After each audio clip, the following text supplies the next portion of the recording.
സഖാവിനെ മുസ്ലിം വിരുദ്ധനായി ചിത്രീകരിക്കുകയാണ് Jamaat Islami, league, SDP തുടങ്ങിയവർ. അതിനെക്കുറിച്ച് എന്താണ് മറുപടി പറയാനുള്ളത്? അത് അവരുടെ രാഷ്ട്രീയമാണ്. ജമാഅത്തെ ഇസ്ലാമി, SDPI, ലീഗ് സ്വീകരിക്കുന്ന തീവ്ര മുസ്ലിം വർഗീയ നിലപാടുകളോട് വളരെ കാർക്കശ്യത്തോടു കൂടിയുള്ള വിമർശനം ഉയർത്തുന്ന ഒരാളാണ് ഞാൻ.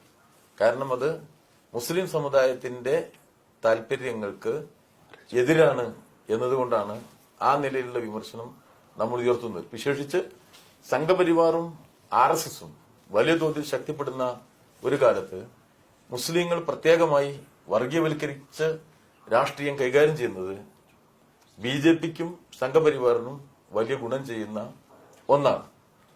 അതുമാത്രമല്ല, തീവ്രവാദ നിലപാടുകൾ സ്വീകരിച്ച ചില മുസ്ലിം സംഘടനകൾ, വിശേഷിച്ച് ജമാഅത്തെ ഇസ്ലാമി, നമ്മുടെ കേരളത്തിന്റെ വികസന പ്രവർത്തനങ്ങളെ മുഴുവൻ തുരങ്കം വയ്ക്കുന്ന നിലപാടും സ്വീകരിക്കുകയുണ്ടായി.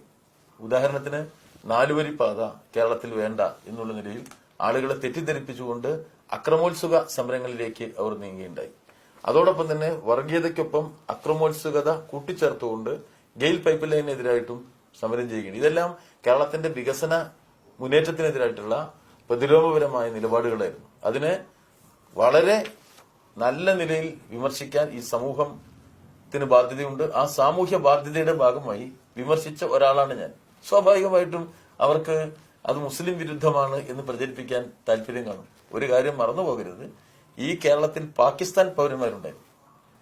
പാകിസ്ഥാൻ പൗരത്വം ഉള്ള ആളുകൾ, അവരുടെ വീട്ടിൽ പോലീസുകാർ വേട്ടയാടുകയായിരുന്നു. അവരെല്ലാവരും മുസ്ലിങ്ങളായിരുന്നു.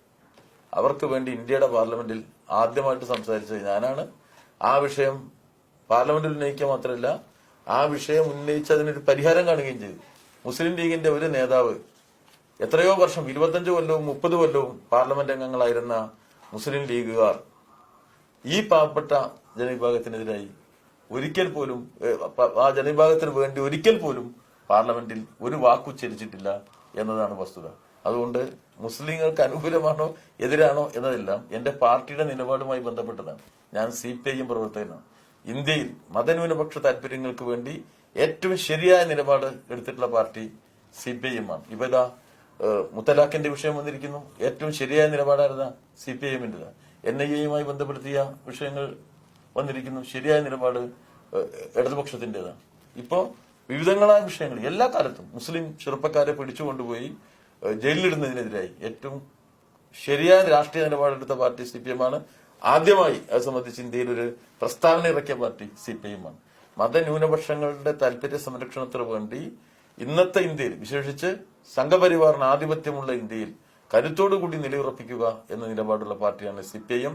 ആ CPIM-നെ എതിർക്കുക, വർഗീയതയെ പ്രോത്സാഹിപ്പിക്കുക, തഞ്ചം കിട്ടുമ്പോൾ സംഘപരിവാറുമായി സന്ധി ചെയ്യുക, അതിലൂടെ കിട്ടുന്ന ആനുകൂല്യം കൂടി നേടിയെടുക്കുക എന്ന അവസരവാദ രാഷ്ട്രീയ പക്ഷത്താണ് ലീഗും നിന്നിട്ടുള്ളത്, ഈ പറഞ്ഞ മറ്റു സംഘടനകളും നിന്നിട്ടുള്ളത്. യഥാർത്ഥത്തിൽ മുസ്ലിം ജനവിഭാഗത്തിന്റെ ഏറ്റവും വലിയ ശത്രുക്കൾ ഈ പറഞ്ഞ സംഘടനകളാണ്.